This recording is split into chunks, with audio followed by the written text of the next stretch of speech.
नमस्कार, news India Bihar network में आपका स्वागत है। मैं हूं सौरभ। बता दें कि बांग्लादेश में हिंदुओं के खिलाफ हो रहे हिंसा को लेकर भारतीय चिंतित है। इस बीच भारत के कुछ नामचीन हस्तियों ने बांग्लादेश में हिंदुओं पर हो रहे अत्याचार के खिलाफ तत्काल कार्रवाई करने के लिए भारतीय संसद से अपील की है। हिंदुओं की रक्षा करने की भी मांग की है। इस नामचीन हस्तियों ने ओपन लेटर में पड़ोसी मुल्क में हिंदुओं पर हो रही हिंसा पर गहरी चिंता व्यक्त की है। इसको लेकर दरभंगा के भाजपा के जिला मंत्री उमेश चौधरी ने भी हिंदुओं के प्रति चिंता व्यक्त करते हुए कहा कि हम सभी हिंदुओं को एक होना पड़ेगा और जब तक हमारे साथ हमारे प्रधानमंत्री नरेंद्र मोदी है, चिंता करने की बात नहीं। उन्होंने साफ तौर पे कह दिया है कि हम किसी को छेड़ेंगे नहीं और कोई हमें छेड़ेगा तो हम उसे छोड़ेंगे नहीं। देखिए क्या कुछ कहना था दरभंगा के जिला मंत्री उमेश चौधरी जी का। जी उमेश जी, आप तो दरभंगा के जाने माने और बीजेपी के बहुत वरीय नेता हैं। ये बताइए, और आप ने निंदा भी की थी, बांग्लादेश में हिंदुओं पर जो अत्याचार हुए हैं किस तरह से देखा जा रहा है? ये बांग्लादेश में जो हुआ है इसकी जितनी भी निंदा की जाए वह कम है और यह बहुत ही नितांत मतलब एकदम घृणित काम लोग किए हैं, जो भी किए हैं। और जिस प्रकार से पूरे दुनिया में, खास करके बांग्लादेश ही नहीं, हम तो कहेंगे पाकिस्तान में भी और बांग्लादेश में जो अभी हुआ है वह बहुत ही दुखद, दर्दनाक और कायरतापूर्ण यह घटना हुई है। जिस प्रकार से हमारे सनातनियों के साथ वहाँ की आतंकवादी या सरकार वहाँ तब नाम की कोई चीज रही नहीं। सरकार के प्रमुख व्यक्ति अपना जान बचाने के लिए आज भारत में शरण लिए हुए हैं। तो इसकी जितनी भी निंदा की जाए वह कम नहीं, और हिंदू कभी कमजोर नहीं होता है। जिस रोज हिंदू जग जाएगा इस दुनिया में दूसरा कोई एक बचेगा नहीं। पूरा दुनिया सनातनियों का होगा, संपन्न दुनिया में सनातनी का शासन होगा और एक भी अपराधी बचने वाले नहीं हैं। चाहे वो बांग्लादेश का हो, पाकिस्तान का हो, जहां भी हो, हमारे हिंदू पर जितने कायरतापूर्ण हमला हो रहा है यह बहुत ही निंदनीय है। इसकी मैं घोर भर्त्सना करता हूं और मैं भगवान से प्रार्थना करता हूं कि हमारे सनातनियों की आप स्वयं रक्षा करें।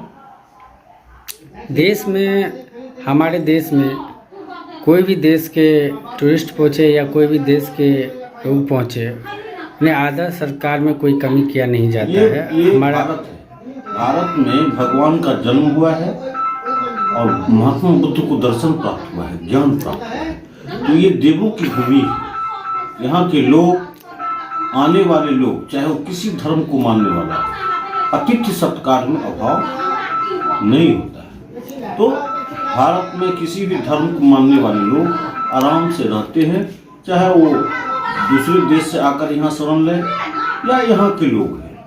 सबका मान बराबर है। सब अपने हिसाब से अपने धर्म को अनुसरण करें, अपने धर्म। जो हर देश में हिंदुओं पर लगातार सुनने को आता है कि अत्याचार होता है, इन कौन लोग हैं ये लोग? देश के कौन से ये लोग होते हैं? जो ऐसा इतिहास है इस दुनिया का कि इस दुनिया में सनातन को समाप्त करने के लिए बड़े बड़े आताताई आए। मुसलमान बहुत बड़ा क्रूरतापूर्ण अकबर, बाबर, शेरशाह, हुमायूं, उनके वंशज पर वंशज आए और सनातन पर उन्होंने प्रहार किया। ब्रिटिश गवर्नमेंट, अंग्रेज भी आया, वह भी हमारे सनातनियों पर प्रहार किया। लेकिन सनातन कभी मिटने वाला नहीं है। यह सभी धर्मों का जननी है। सनातन से ही सभी धर्मों का उत्पत्ति हुआ है और यह कभी समाप्त होने वाला नहीं है। और सनातन इसी प्रकार होते आया है, लेकिन यह सनातन बढ़ते ही जा रहा है, बढ़ेगा। और सनातन कभी ये होने वाला नहीं है। लेकिन अगर कोई छेड़ता है तो उसे छोड़ा भी नहीं जाएगा। यह स्वाभाविक है। आज पाकिस्तान जब नरेंद्र मोदी की सरकार बनी तो उस समय की भारत और उस समय का पाकिस्तान, जिस प्रकार पाकिस्तान करता था भारत के साथ, आज उसमें बहुत सारे परिवर्तन आए हैं। और हमारे प्रधानमंत्री जी ठीक कहे मैं किसी को छेड़ूंगा नहीं और जो मुझे छेड़ेगा मैं उसको छोड़ूंगा नहीं। इसका ज्वलंत कई उदाहरण है जो पाकिस्तान को दिया गया है। विभिन्न देश, आज दुनिया के सारे देशों को यह लगता है कि भारत से अब हम आंख में आंख मिला के बात करेंगे तो भारत भी हमारे साथ आंख में आंख मिलाकर बात करेगा। ये हमारे प्रधानमंत्री हैं। क्या लगता है हमारे प्रधानमंत्री जी कोई एक्शन लेंगे अगर इस तरह का बात लगातार रहेगा तो? वो लेंगे, वो उनका काम है और वो लेंगे ही, कुछ न कुछ तो निर्णय लेंगे। देश के प्रधानमंत्री है, दुनिया के सर्वाधिक लोकप्रिय लीडर है और जिस प्रकार दुनिया में हो रही है सनातनियों पर, वो निश्चित रूप से कोई कठोर निर्णय लेंगे।